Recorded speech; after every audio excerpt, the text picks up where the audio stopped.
Okay, so in the second part of this lecture, which we are going to talk about the AVR connections with some high voltage devices, we'll see how relays, opto-isolators, and stator motors and the DC motors interfacing with AVR is happening, which is chapter 14 in the book. Digital systems in general and the microcontroller especially, they have got pins which they serve specific functions, I/O ports, timers, interrupts, and so on. There's one thing that we need to be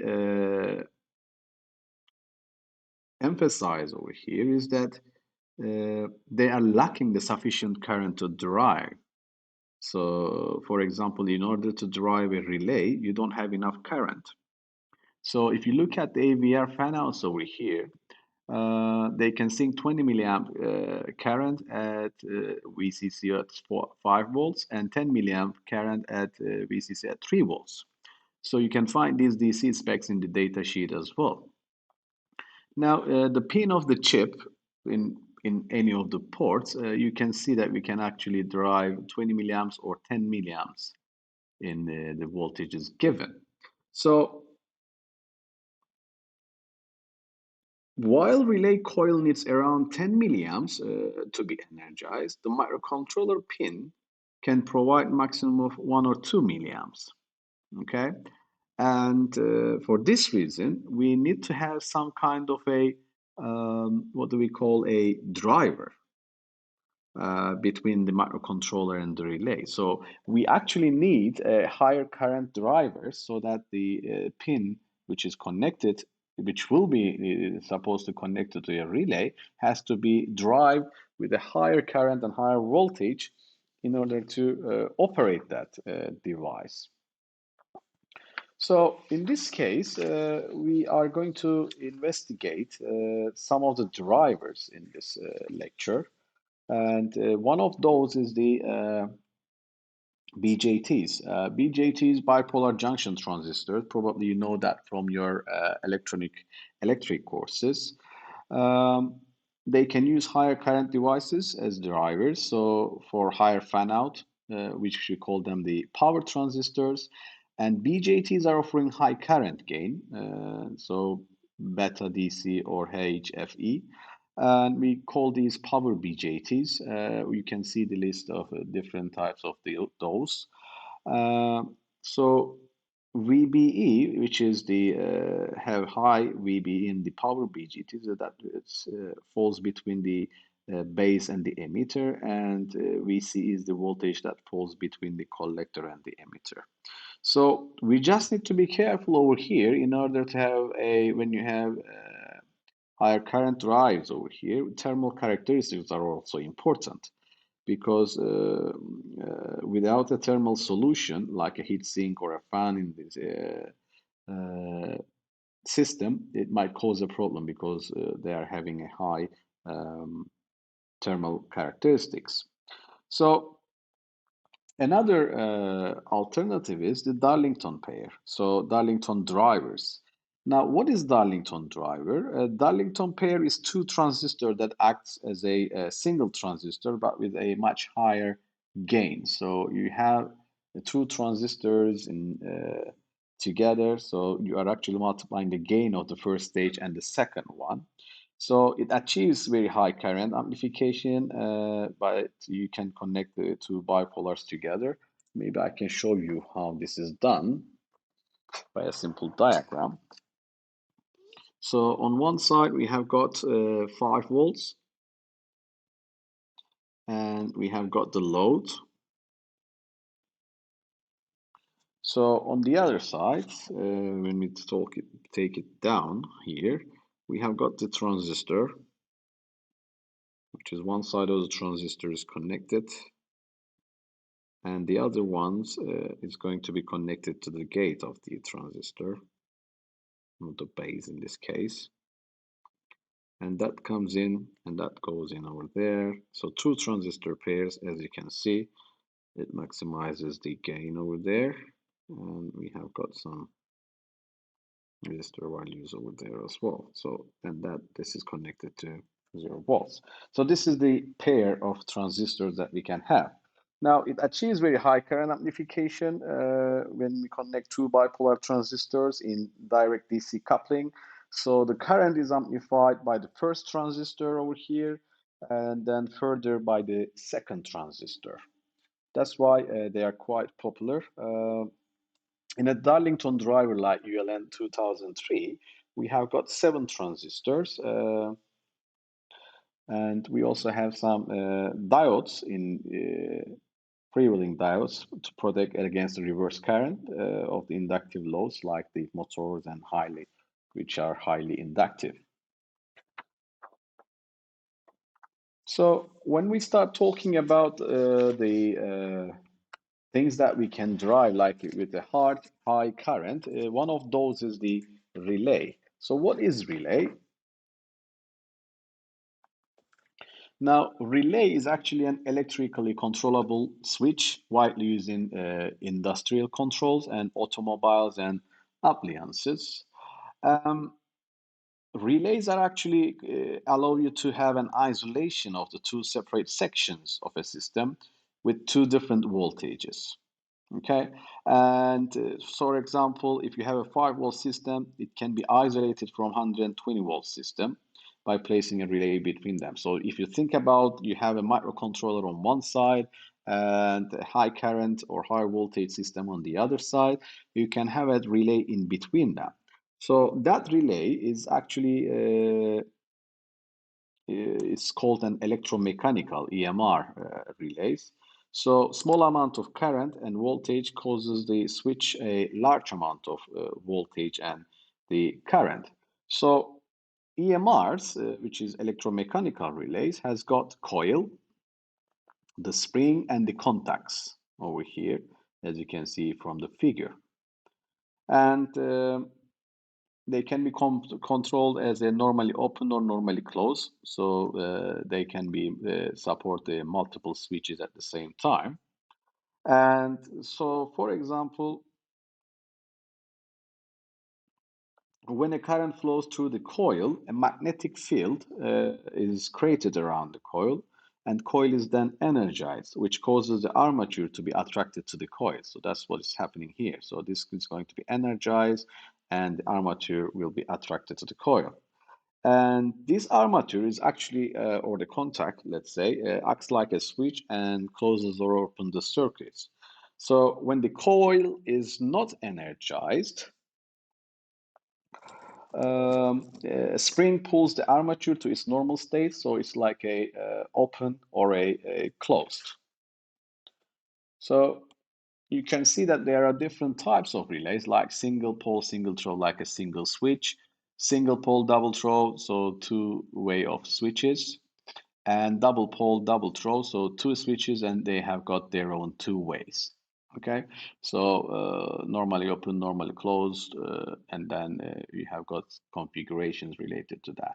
And that's how they are shown in, say, electrical circuit diagram. So relay operation over here. So we have got 12 volts on one side. We can see a switch. So when this switch is contacted, you are energizing the coil. So that coil is attracted to contact, and then you're actually energizing a 220 volts over there. So that's how the relay is operating. And in order to connect AVR to relay and programming it, so we have got the microcontroller AVR. We need the Darlington drivers because we need to have a driver to have from smaller current to the larger currents for the relays. And the relay can be used in between of the system that you want to drive, like a 220 volts lamp and so on. So that's why we use relay. And this is how the circuit diagram is formed. AVR, driver, relay, and the bulb. So from the smaller current drive and higher voltages and the more higher driving. And in order to do that, in the programming side, we don't actually need to do any configuration. You just need to connect that to for example, port B pin 0. And then we set that to be an output port. Then you can have a small delay over there, and then you can turn on and off the bulb. So driver, the relay, which is going to be energized, and then the bulb. So contactor is similar to the relay. The only difference is just switching large amount of current and bigger than the relays and cannot be used on boards. So you can use contactors for electrical circuits, not the electronic circuits. Solid state relay, it's a smaller relay compared to the mechanical relay because there's no coil in there or any spring or mechanical contact switch. So entire relay is made up of semiconductor materials, no mechanical parts, and their switching response time is much faster as they are semiconductor. And greater life expectancy is difficult because they don't have mechanical parts over there. It has a greater life and low input current and small packaging, so you can easily place them onto boards. Another circuit that we are going to see is the opto-isolator. What is opto-isolator? It actually isolates two parts of a system. So, for example, you are driving a motor, and motors can produce which we call it electromotive force. Now a high voltage spike over there produced by a sudden change of the current. So in PCBs, we can reduce these effects by using decoupling capacitors. But however, in systems that have got inductors like coil windings, or motors, or a decoupling cups, or a diode, will not do this job. So in such cases, we use these opto-isolators. So what do we have inside of these opto-isolator is, you can see there's a LED over here and there's a transistor on the other side. So when the current flows through the diode over here, it transmits a signal, a light signal across the gap, and the receiver on this side produces the same signal with the same phase, but a different current and different amplitudes. So widely used in modems, you can see that the modem lights, and it's actually using this opto isolators and stuff in there in order to derive it. And we can use these opto isolators with as you can see the demonstration over here. We can have the opto isolator. You can have 16 milliamps, then the switch is on, and then you turn on this LED, so you can control the high voltage devices over here. And in AVR, again, digital power 5 volts, we have got the AVR. So we have got an opto isolator in order to not to damage the pins of the AVR. Then we have got the driver and the relay and the 220 volt system, analog power. Okay, so we can actually use these all in harmony together in order to isolate the AVR system, not to damage it, because of you can connect a motor, you can have EMFs over there. So these are all actually helping driving the higher currents, relays over there, in order to drive the higher voltages and opto-isolator to protect the circuitry. And the triac, common opto-isolator, can drive only DC currents. Opto-isolator with a triac can switch also AC currents as well. And you can see there's a different configuration in there, and that's used for the AC current.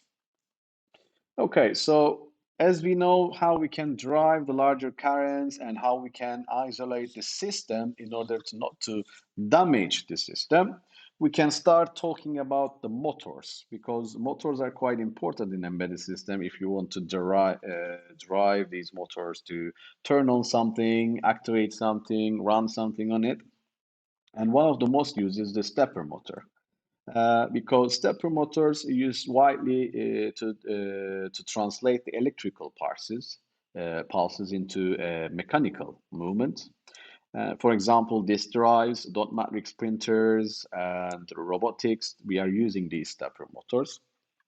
And they are actually used for position control. Now, with the stepper motors, we have got the rotation angle is proportional to the input pulse, and it's actually we have got a permanent magnet, which we call it a rotor or a shaft surrounded by stators. So rotor is this one, and we have got stators around it. And common configuration is a four-stator winding. So you can see the tooths over here of the motor. So the most common stepper motors have four stator, and they are paired with center tapped common. So A and B center tap common, C and D center tap common, or it can be another way around. So A and B, A and C over here, and B and D over there. You can just name them as they are. So this is the configuration of a typical stepper motor, and one thing that we need to understand the difference as a difference wise. So um, conventional motor shafts are actually run freely, and the stopper motor shafts moves in a fixed, repeatable increments. So this allows to move to precise positions, so we can exactly decide the angle of the rotation. And this repeatable fixed movement is possible as a result of basic magnetic theory. So what is that magnetic theory? Where the poles of the same polarity repel and opposite poles attracts. And the direction of the rotation is dictated by the stator poles over here. Because these are, we have got, the stator poles are determined by the current sent through these wire coils, because we are energizing these coils with 5 volts. And we can see that when we short circuit one of these into the ground, you can see how it is going to be rotated. So for example, when A is grounded, so that means we are discharging this to ground. Now what will happen? The pole is going to change, that one to north, and that will be south. So the rotor start to rotate. So when we change that to D, for example, it starts to rotate that way. So from this point where A is grounded and then D is grounded, it's rotating to the right as a clockwise. And then let's say C is grounded, another, so this will be neutral, north, that will be south. You can see how they are going to be repelled. And then when B is grounded, you'll see how it is rotated. And we also have we can have a stepper motor with 6 LEDs and 4 LEDs representing the 4 stator windings, and 2 commons for the center topped LEDs. And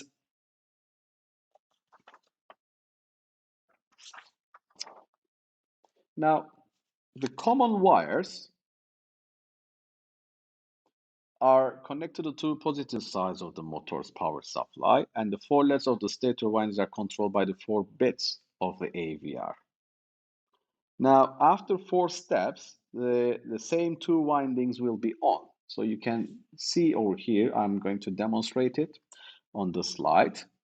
So for example, where we have got winding A and B are grounded, where winding C and D are wheel 1. So you can see how this one will be grounded and this one will be grounded because of B and A. Now these are north and these are south, so it's rotated.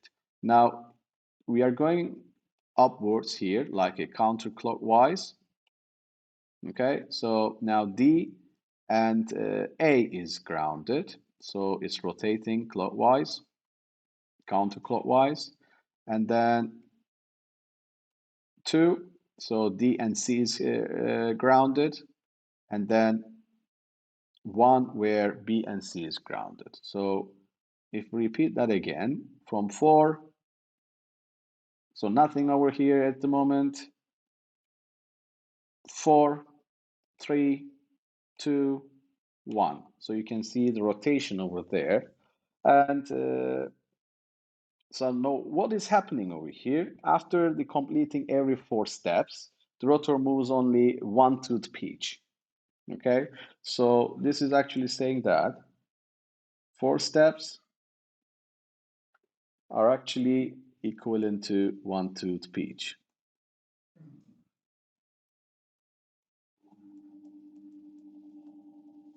Okay, and so that means when you have 200 steps, let's say, per revolution, then this is going to give us 200 divided by 4, which will be 50 teeth. Okay, so this is how we do some of these calculations. So we can start with any of the sequences in the table, but once we start, we must continue in the proper order. So if you are starting from 4, then you can go to 3, 2, 1, and then 4, 3, 2, 1, or maybe 1, 2, 3, 4, or 2, 3, 4, 1. You can go that way as well, but you cannot jump from 1 to 3 or 4 to 2. You cannot do that. Okay, so if we start from 3, which is 0, 1, 1, then it's going to be 4, and then 1 and 2, and so on, or other way around. So when we do this calculation, where we have got 2 steps per revolution, let's say, or 4 steps, which is a one-tooth pitch, which was giving us 50 teeth. Now, this means that the minimum step angle is always a function of the number of teeth on the rotor. So, in other words, the smaller the step angle means more teeth of the rotor has. So, we can do these calculations once again by showing the windings and their rotation when we are connecting these, short circuiting them to ground. So B and C is short circuit, D and C is short circuits, A and D is short circuit, and then B and A is short circuit. You can see the rotation over here.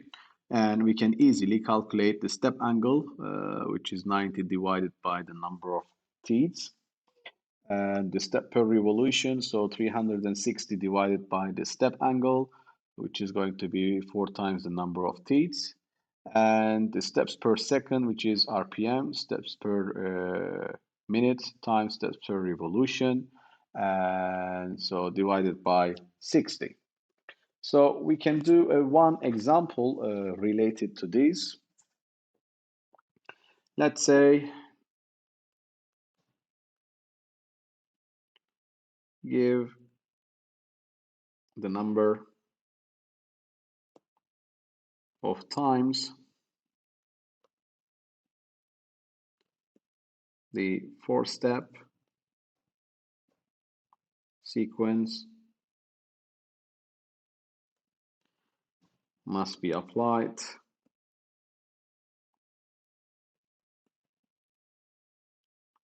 to a stepper motor to make an 80-degree move if the motor has a 2-degree step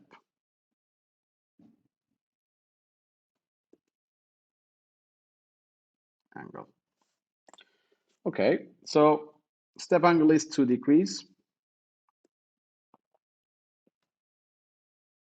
and the number of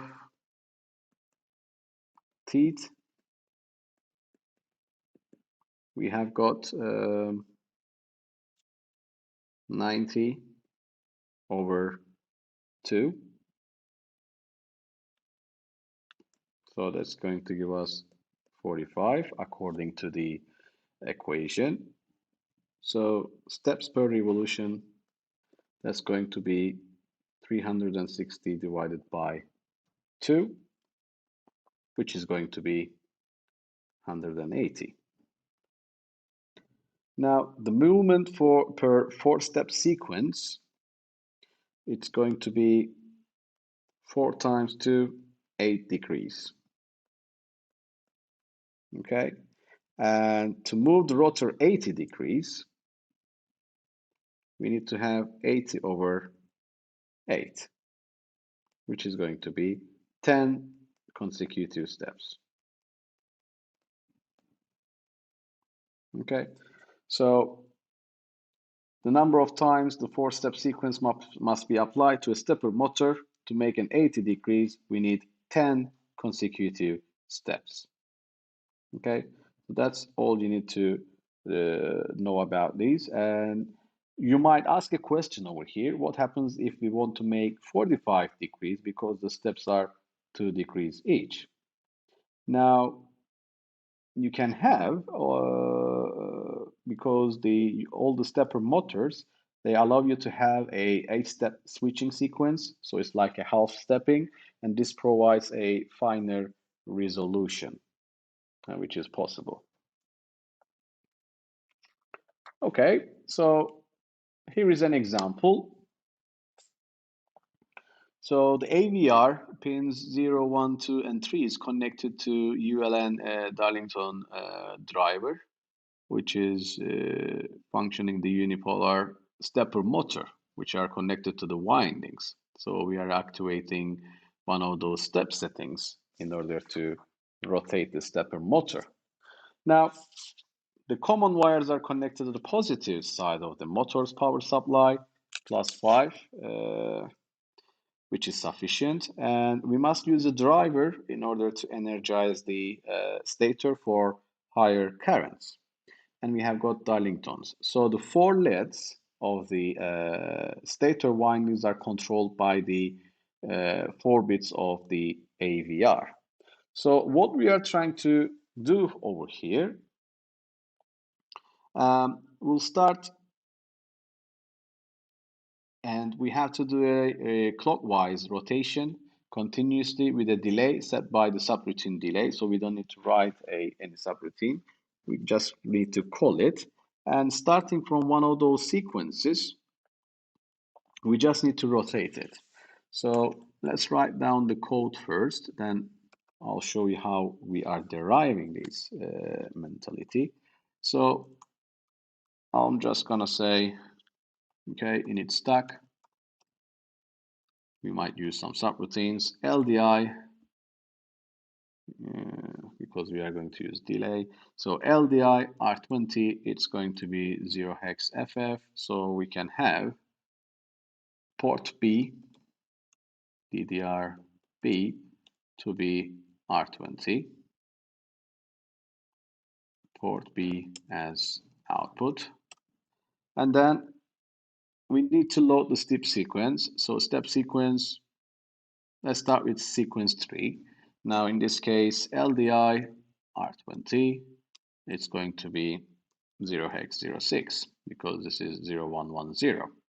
So load step sequence, which is 3. And then what we do, we send out this one, out port B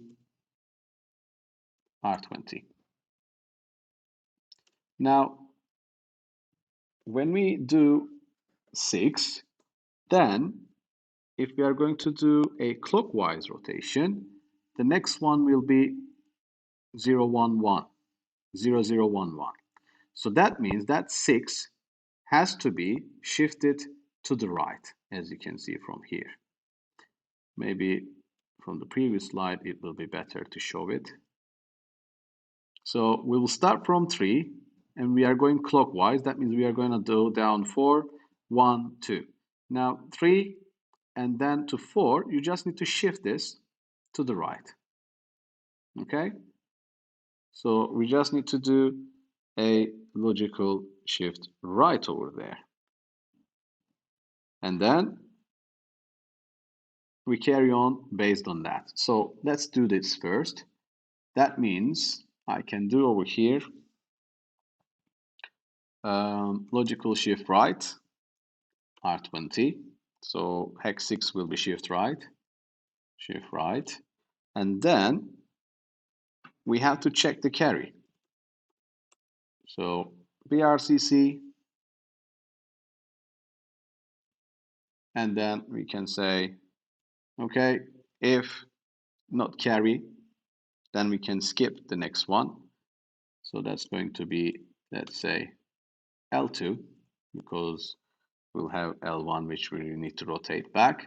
And in this case, we can say if not carry, skip next. So we are going to skip next. What are we skipping? We are actually going to skip ORing this and setting the next value, which is going to be this value over here. Okay, so when you OR this one, with 8 in this case, you're actually going to set this value to be 1. Okay, so we can say OR I R20, and that's going to be 0 hex 08. And then L2, if you are clearing the, if not carry, then L2 are called delayed a little bit, and then our jump L1. Where is L1? L1 is here. Now I will explain how this code is going to work. So we start with 6, which is 0, 1, 1, 0. Now when we do logical shift right, this will become 0, 0, 1, 1. And the carry over here is going to be 0. Then we do another logical shift right, because carry is not set. So this is going to be 0, 0, 0, 1. And the carry is 1 because that carry is shifted. Now, as carry is shifted and we have got carry as 1, we have to do OR I, which is going to be, so 8 will be ORed. Then this is going to give us 1, 0, 0, 1 as an OR. And then, so another logical shift right, that means this is going to be 0, 1, 0, 0. Now, carry is still set. Then we have got another OR I. And this time it's going to be 1, 1, 0, 0. So then we do another logical shift right. So that becomes 0, 1, 1, 0. And C is 0.